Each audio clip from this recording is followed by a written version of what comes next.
Read my lips. No new taxes. I will keep America moving forward, always forward, for a better America, for an endless, enduring dream and 1,000 points of light. This is my mission. This was the famous line delivered by the future 41st President of the United States, George Herbert Walker Bush.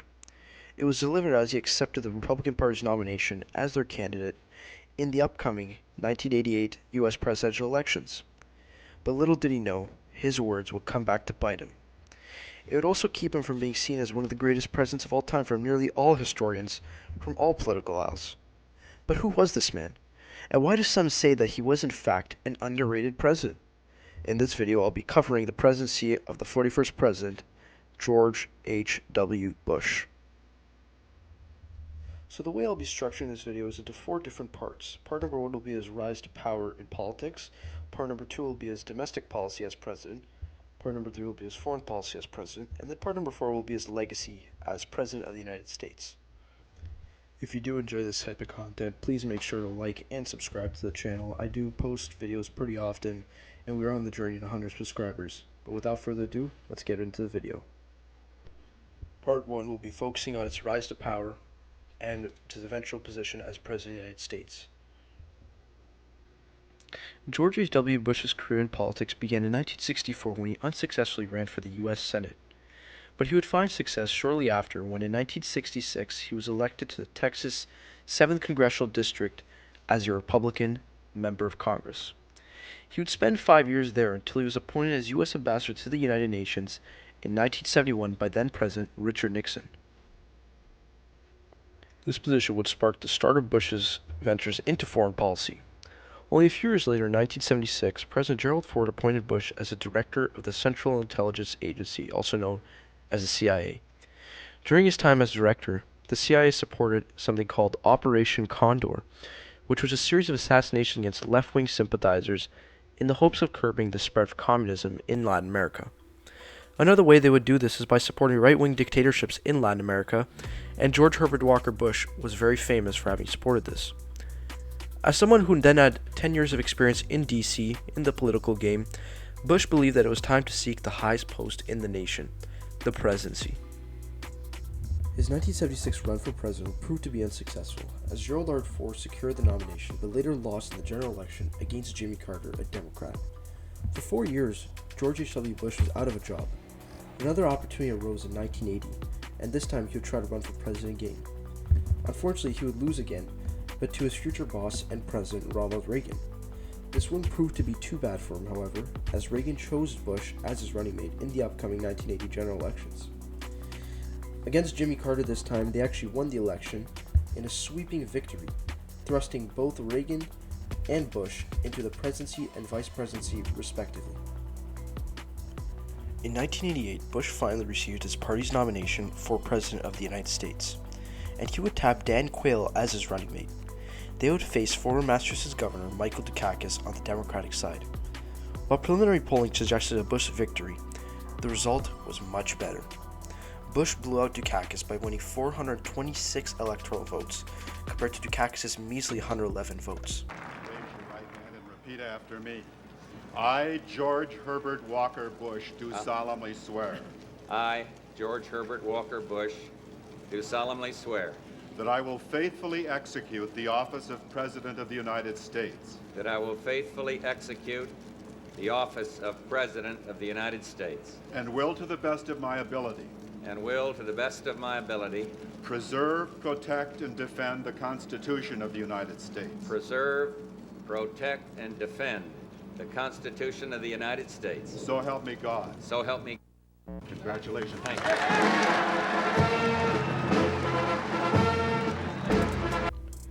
And just like that, George H.W. Bush finally achieved the post of the presidency on the 20th of January, 1989. Part number 2 will be focusing on his domestic policy agenda and his notable successes and failures. It was now time to get to work.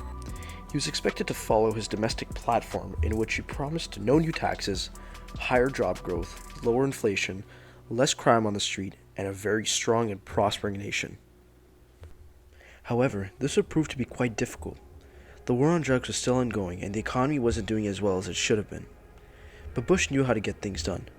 According to an article by Politico, he passed major crime bills, civil rights bills, and even an Americans with Disabilities Act, which provided government support to thousands across the nation who didn't receive the support they needed before. Additionally, the economy was doing great, and the US's GDP was increasing at a rapid rate. Although all seemed great, the US did eventually suffer from a minor recession in late 1990 and early 1991. Do you remember the first clip? The one in which he promised no new taxes or read my lips?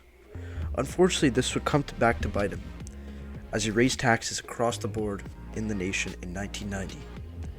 This and other things, such as an increase in unemployment rates, led to his demise and eventual defeat in the 1992 election against a charismatic governor of Arkansas by the name of Bill Clinton. Part 3 will be covering his foreign policy successes and failures.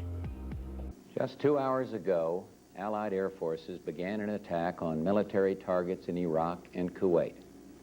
These attacks continue as I speak. Ground forces are not engaged. This conflict started August 2nd when the dictator of Iraq invaded a small and helpless neighbor.